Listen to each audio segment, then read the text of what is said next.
بسم اللہ الرحمن الرحیم۔ پیور ہربل ٹپس کے پلیٹ فارم سے السلام علیکم دوستو، آج میں آپ کے لیے ایک ایسی بہترین ریسیپی لے کر حاضر ہوا ہوں جو لذت کے ساتھ ساتھ غذائیت سے بھی بھرپور ہے اور بہت سی بیماریوں کے لیے بھی بہت فائدہ مند ہے۔ فالسا کی چٹنی نظام ہضم کے لیے بہترین چیز ہے، وزن کو کم کرتی ہے، گرمی کا خاتمہ کرتی ہے، دل کو طاقت دیتی ہے اور کولیسٹرول لیول کو بھی کنٹرول کرتی ہے۔ دوستو، اس ریسیپی کے لیے آپ کو مندرجہ ذیل چیزوں کی ضرورت ہے۔ نمبر 1، عمدہ فالسے 1 کلو۔ نمبر 2، چینی 1 کلو۔ نمبر 3، نمک 1 چمچ۔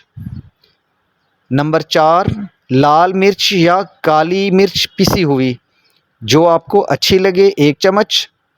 نمبر 5، چاٹ مسالہ 1 چمچ۔ نمبر 6، سفید زیرہ 1 چمچ۔ نمبر 7، سفید سرکہ 4 چمچ۔ نمبر 8، ٹاٹری آدھی چٹکی سے بھی کم، مطلب تھوڑی سی۔ دوستو، ایک کھلے منہ والا برتن لے لیں اور اس میں فالسے اچھی طرح دھو کر ڈال دیں۔ پھر اس میں چینی، مرچ، نمک، چاٹ مسالہ، سفید زیرہ بھی ڈال دیں۔ سرکہ اور ٹاٹری ابھی نہ ڈالیں۔ پھر اس میں اتنا پانی ڈالیں جس میں یہ فالسے مکمل طور پر ڈوب جائیں۔ اب اس کو دھیمی آنچ پر تقریباً 20 سے 25 منٹ تک پکاتے رہیں اور ساتھ ساتھ چمچ بھی ہلاتے رہیں، اور اس وقت تک پکاتے رہیں جب تک فالسے نرم نہ ہو جائیں اور شیرہ تھوڑا گاڑھا نہ ہو جائے۔ بہت زیادہ گاڑھا نہیں کرنا کیونکہ یہ ٹھنڈا ہونے پر خود بخود مزید گاڑھا ہو جاتا ہے۔ اب آخر میں 4 چمچ سفید سرکہ اور تھوڑی سی ٹاٹری شامل کر کے اچھی طرح مکس کر کے ٹھنڈا ہونے کے لیے رکھ دیں۔ اب اس کو کسی ایئر ٹائٹ برتن میں ڈال کر محفوظ کر لیں۔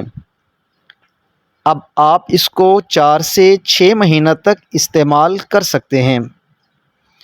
یاد رہے کہ سرکہ اور ٹاٹری کو صرف چٹنی کی لائف کو بڑھانے کے لیے استعمال کیا جاتا ہے۔ اگر آپ زیادہ عرصہ کے لیے نہیں رکھنا چاہتے تو پھر یہ دونوں چیزیں نہ ڈالیں۔ دوستو، اس امید کے ساتھ کہ میری آج کی ویڈیو آپ کو اچھی لگی ہوگی، اس کو لائک اور شیئر ضرور کیجیے گا اور میرے چینل کو سبسکرائب کرنا مت بھولیے گا۔ اپنا خیال رکھیے گا۔ اللہ حافظ۔